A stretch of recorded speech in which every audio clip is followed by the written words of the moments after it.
Welcome back for another episode. I want to explain really briefly why the crypto market is crashing, and it's really simple.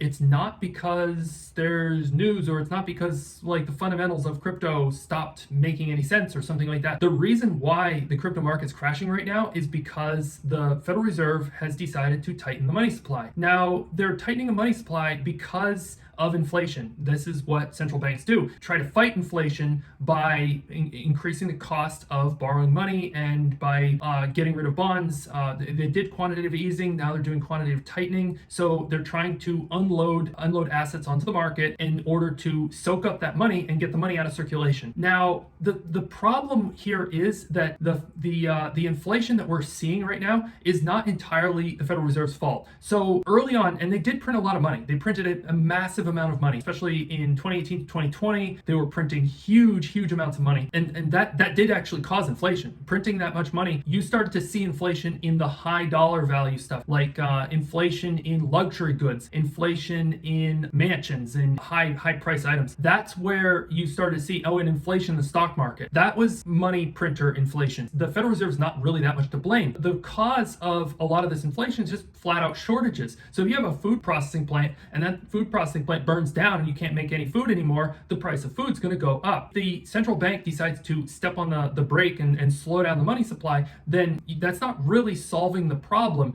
Food is still going to be expensive. It's just that instead of food being expensive and you have a job, food is expensive and you don't have a job. A lot of this was how the 1930s Great Depression happened, was that you had an economic crisis, and then the Federal Reserve responded by tightening the money supply. Now, another thing that the Federal Reserve is doing, tightening money supply, is that it's going to create a lot of problems for emerging markets. So you've got all these countries and they have debts. They have debts that are dollar denominated. So they have their local currency, but they borrowed money on the open market from foreign investors in dollars, and they have to pay that back every month. Now, what happens when the Fed tightens money supply is a lot of these countries are going to have a hard time paying their debts. And one thing they do is they end up having to print a lot of their local money and then convert it to dollars in order to pay the debts. So you have massive inflation in these other countries, which then causes the investors to run away from these countries because it just destroys the economies in all these emerging markets. And then the investors will ironically run to the US as a safe haven, because the US is not having this problem happen, because they don't have any debts that are not other than dollar denominated, which they can control. Now, this is really toxic thing. And this is one of the reasons why I got into crypto in the beginning, is because banks tend to do this. They print too much money for whatever reason, and then they step on the brake and they say, we need to recall all the money, and ends up taking assets away from people.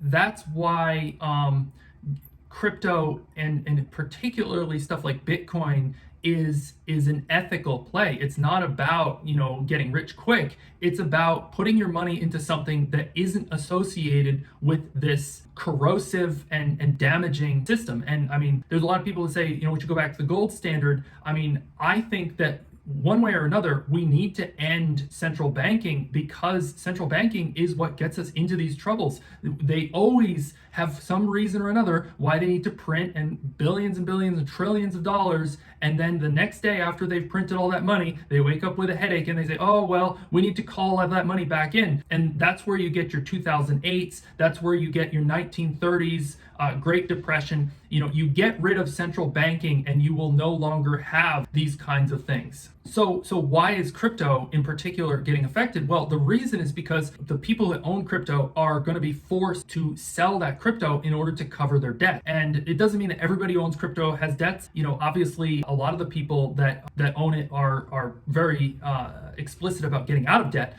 But if you have an institutional investor, that investor may have to liquidate. And you also have people who just see the writing on the wall, and they're getting out of crypto because they're saying, this is a risky asset. I'm going to get into treasury bonds because those are the safe thing. They're dollar denominated, they're cash denominated, and that way I can protect myself when the next person has to sell later. So I think what we're seeing in the crypto market is basically it's kind of a stampede, and it's a Federal Reserve stampede that is having a lot of these more institutional style investors, the ones who are looking to for crypto as a safe haven. Well, now they're looking for cash as a safe haven, and they're just getting out. Another good question that you might ask is, why has Packet just completely gone against the crypto market? Right now, in the past 3 days, Packet went from about 2 to 3/10 of a cent to half a cent. So Packet's just completely bucking the trend.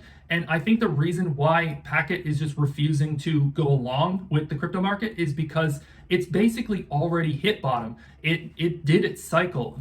For Packet to go down below, I mean, you just look at the market cap. The market cap gets small enough. You got people like me who are holding it because it's the ethical thing to do, to hold. I don't want to hold treasury bonds because holding treasury bonds represents an ownership of this corrosive and damaging system. So then, how small does a crypto ecosystem get before it's really just the true believers who are left? And I think that for Packet, we've basically already seen it. And for Bitcoin, I think that it's probably going to be around 20K. If I was to take a guess, I get fooled all the time, so don't believe a word I say. But I think that, we would probably see the bounce at 20K.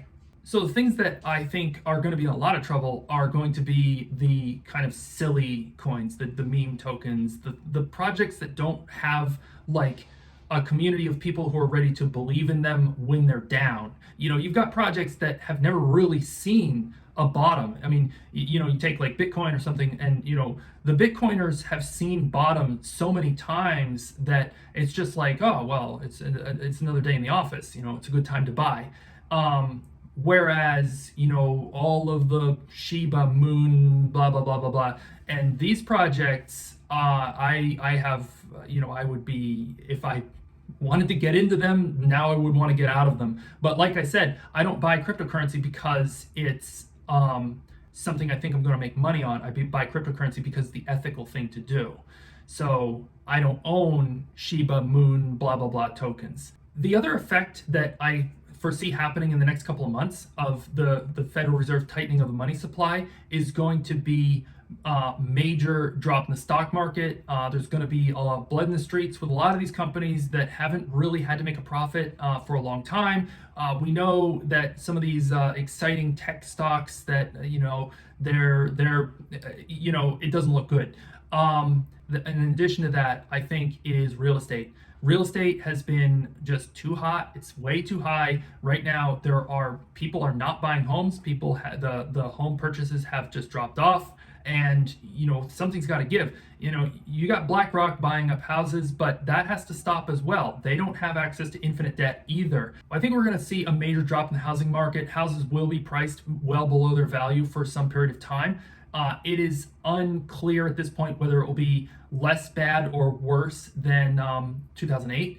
What we don't know at all is whether the Fed will get cold feet and turn the money printer back on. And if they do, then it's anybody's game. We don't know what will happen next. And then the last thing is, crypto. We stay in crypto because it is the ethical thing to do, because we know who caused this. We know that this was intentionally drawing the money out of the market. They knew what they were going to do. They knew that they were going to cause this 2008 style collapse.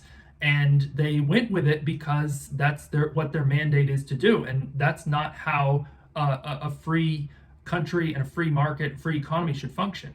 If you like this video, please give me a thumbs up. Don't forget to subscribe, and we'll catch you on the next one, and keep being awesome.